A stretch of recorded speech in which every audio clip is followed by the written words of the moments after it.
So, we're going to talk about how one of history's most powerful leaders built an empire, not with armies, not with stone, but with something way more lasting: knowledge. Yeah, we're diving into the blueprint for an empire of the mind. You know, it's a question that every great leader has to ask themselves. And the answer? Well, it's not just about winning battles or piling up gold. Not at all. It's about building a society on a foundation that's so solid it can stand for, well, for generations. And that takes a totally different kind of plan and a whole different kind of architect. And that architect was Umar ibn al-Khattab. Now, most people know him as this brilliant military leader, right? But his real, lasting legacy? It wasn't forged on the battlefield. No, it was built in the classroom. He was the master architect of a brand new kind of civilization, a learning civilization. All right, so how did he actually do it? Well, it all started with an idea that was honestly revolutionary for its time. He decided that education wasn't just a priority, it was the primary mission of the state. It was a direct continuation of the Prophet's own work as a teacher, someone sent to share verses, to purify people, and to teach them wisdom. And this was the absolute cornerstone of his entire strategy. In his mind, you just couldn't separate leadership from education. It wasn't possible. A governor's job wasn't simply to rule, it was to enlighten. They were literally the chief educators of their entire region. And I mean, just listen to this. This quote puts his mission in his own words, and it's so powerful. This wasn't just some suggestion or a nice idea. No, this was the job description. The only reason he appointed them, he says, was to teach the people their faith and the sunnah, the way of the prophet. That's it.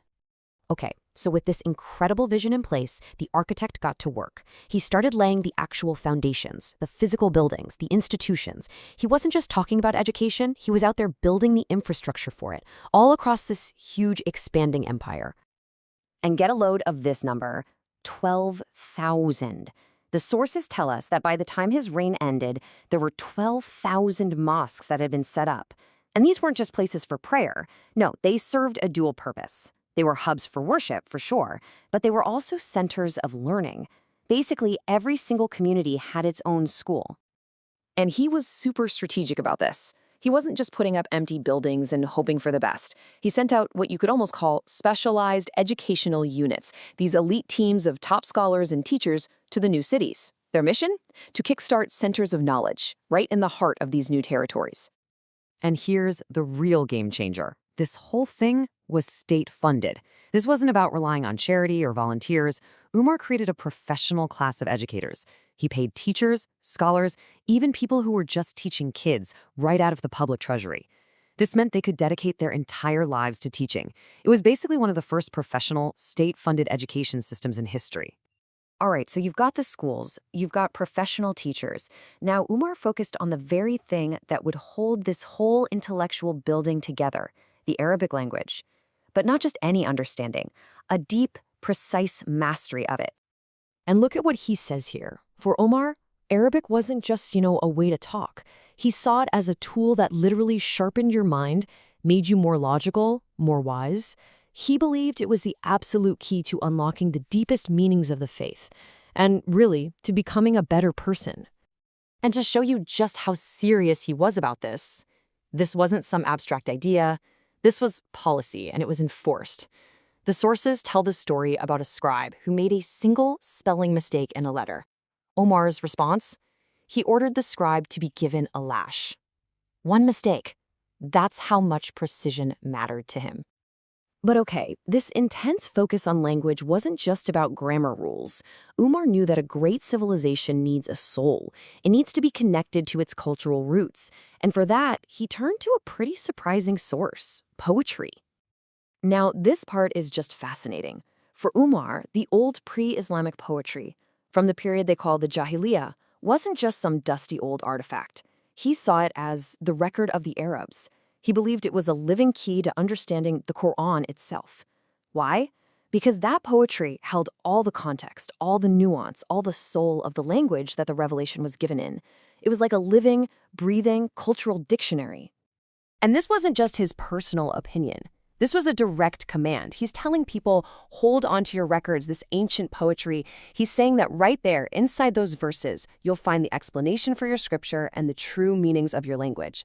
In his eyes, you really couldn't have one without the other. You know, this deep love for poetry, it reveals a whole other side to this architect. This is where we get to look past the tough administrator, the brilliant planner, and we get to see the man himself. I mean, we all know the stories about his legendary toughness, right? But what the sources also tell us is that this same man was often moved to tears by poetry. He had this deep well of empathy and gentleness inside him. And it kind of makes you think of what the prophet himself said. In some poetry, there is indeed wisdom. There's this one story that just captures this side of him perfectly. So there was a poet, a guy named al-Hutaya, who got thrown in jail for writing some pretty insulting stuff. Omar wasn't having any of his apologies. So from his cell, the poet writes one last plea. And he does it in the form of a poem.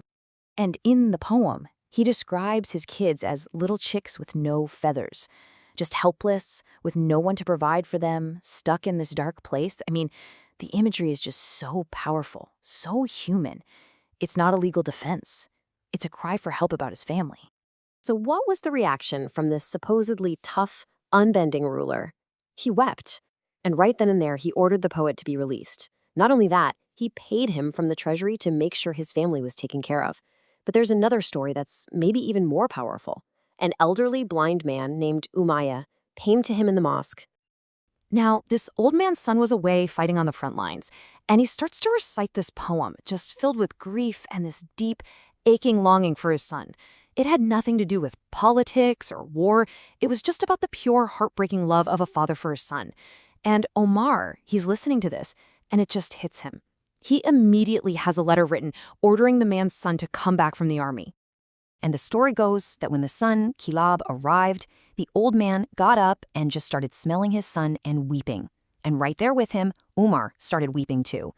I mean, just think about that. This is the man building a global empire. And he stops everything, completely moved to tears by a father's love, just to bring a family back together. It just shows you his vision for a great civilization. It wasn't just about books and rules. It was built on a foundation of real empathy and humanity. So it really makes you wonder, right? What does it truly mean to build a legacy? Is it about how much land you conquer? Or is it about the hearts and minds you shape for the civilization you leave behind? Omar's story, it forces us to rethink what it means to build a nation. It tells us that the empires that truly last aren't built on power alone. They're built on education, on culture, and on a deep, unshakable sense of shared humanity. Now that's a blueprint for a civilization built to last.